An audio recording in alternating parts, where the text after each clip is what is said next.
You told yourself, just 5 minutes, just a quick check, one scroll through Instagram, maybe a couple TikToks. That was 3 hours ago. Now it's dark outside, your thumb hurts, and you feel like garbage. You've absorbed 17 different opinions about things you don't care about, watched someone's perfect morning routine that made you feel inadequate, and somehow ended up on the weird side of YouTube watching a guy restore a rusty lawnmower. And here's the worst part. You knew you were wasting time. The entire time. You wanted to stop, but you just couldn't. If this sounds familiar, welcome to doom scrolling. And no, it's not because you're lazy or weak-willed. Your brain is doing exactly what it was designed to do. Social media platforms are just exploiting it. Today, we're breaking down why you can't stop scrolling and 5 proven techniques to actually fix it. Not just delete your app's advice. Real, practical strategies that work with your brain, not against it. Let's dive in. First, let's get one thing straight. This is not your fault. You're not up against your own willpower. You're up against billion-dollar companies with teams of engineers whose entire job is to keep you scrolling. Every app you use is designed around something called variable rewards. It's the same mechanism that makes slot machines addictive. You never know if the next post will be boring or amazing, so your brain stays hooked, chasing that dopamine hit. Add in infinite scroll, no natural stopping point, and notification systems designed to create anxiety. And you've got a recipe for addiction that works on everyone. Your brain also has something called negativity bias. From an evolutionary standpoint, noticing threats kept humans alive. Today, it just means your brain latches onto drama, bad news, and outrage faster than anything positive. So the algorithm feeds you emotional spikes, fear, envy, anger, shock, because that's what keeps you engaged. And your brain gets stuck in the loop. This affects everyone. But if you have ADHD, it's a whole different level. If scrolling feels less like a bad habit and more like a black hole you can't escape, there might be a reason for that. ADHD brains are wired differently when it comes to dopamine. You start with lower baseline levels, which means your brain is constantly searching for quick hits of stimulation. Social media is dopamine on tap. Fast, easy, endless. Then there's impulsivity. That little voice that says, one more post, doesn't get filtered the same way in an ADHD brain. The gap between thought and action is shorter, so stopping mid-scroll feels nearly impossible. Add time blindness to the mix. You genuinely don't notice that 2 hours have passed. And executive dysfunction makes it hard to follow through on the intention to stop. You've got the perfect storm. Research shows that people with ADHD spend 2 to 3 times longer on social media than neurotypical people, and they're significantly more likely to develop problematic use patterns. So if you feel like everyone else can just put their phone down and you can't, you're not imagining it. Your brain works differently, and that means you need different strategies. Let's get into them. Technique number 1, design your environment. Your environment is rigged against you, so the first step is to rig it back in your favor. This isn't about willpower, it's about friction. Make scrolling slightly harder, and your brain has a chance to catch up. Here's what that looks like. Put your phone in another room. When you're working or trying to focus, physically separate yourself from it. Out of sight, out of mind actually works. Turn on grayscale mode. This makes your screen visually boring. Apps are designed with bright colors to grab your attention. Take that away, and suddenly Instagram feels a lot less appealing. Move apps off your home screen, or better yet, delete them. Delete during focus time and reinstall later. Yes, it's annoying. That's the point. The extra 30 seconds gives your brain time to ask, do I actually want to do this? Log out of apps after each use. Having to type in your password every time creates just enough friction to disrupt the automatic behavior. If you have ADHD, environment design is even more critical.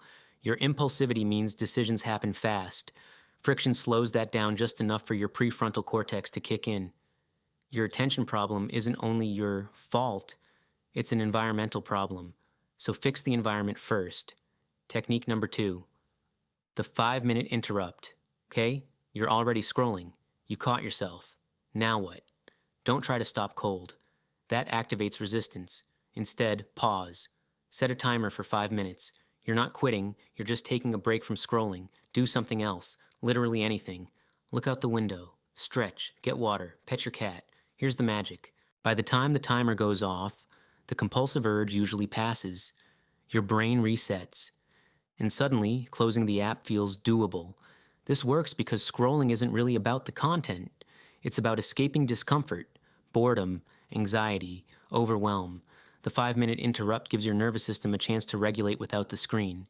If you have ADHD, use a physical timer, not your phone timer.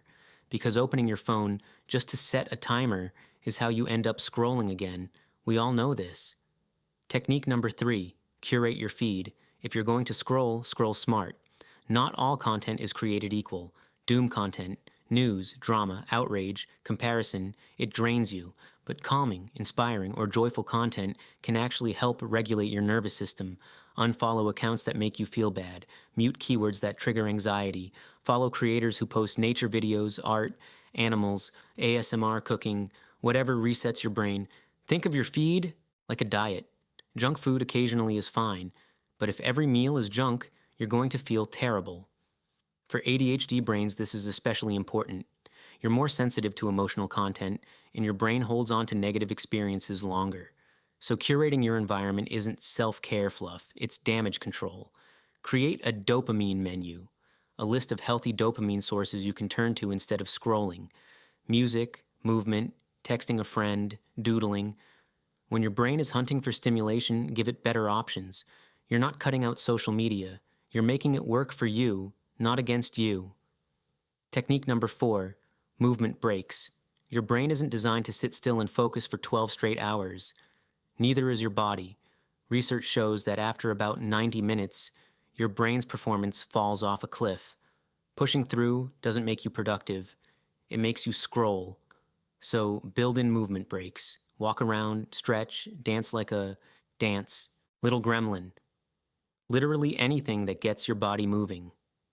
Physical movement resets your nervous system and releases feel-good chemicals. No algorithm required. If you have ADHD, movement isn't optional, it's essential. Your brain craves stimulation, and movement provides it in a healthy way. A 15-minute walk can do more for your focus than 3 hours of scrolling ever will. Schedule it. Put it in your calendar. 15-minute walk, no phone, every day. Treat it like a meeting you can't skip. High performers know something most people don't. Breaks aren't deviations from your performance. They're part of your performance. Technique number 5, replace, don't restrict. Here's where most advice fails. It tells you to stop scrolling without giving you an alternative. Your brain needs stimulation.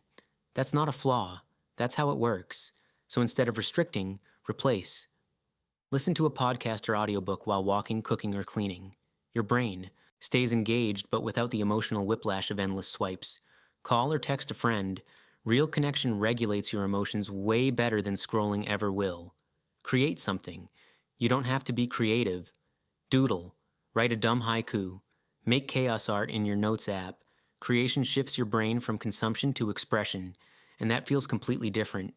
Do that one thing you've been avoiding. Just 5 minutes. Open the email. Start the laundry. Text your dentist. That mental weight you've been carrying gets lighter the second you start.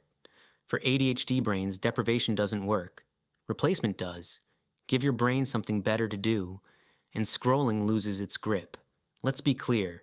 You don't need to quit the internet, but you can take control of how it affects you. Your time matters, your attention matters, your peace matters. And your brain deserves more than being pulled into 30-second loops of chaos and comparison. These 5 techniques aren't about perfection. They're about progress. Try one today. See what works. Adjust. Keep going.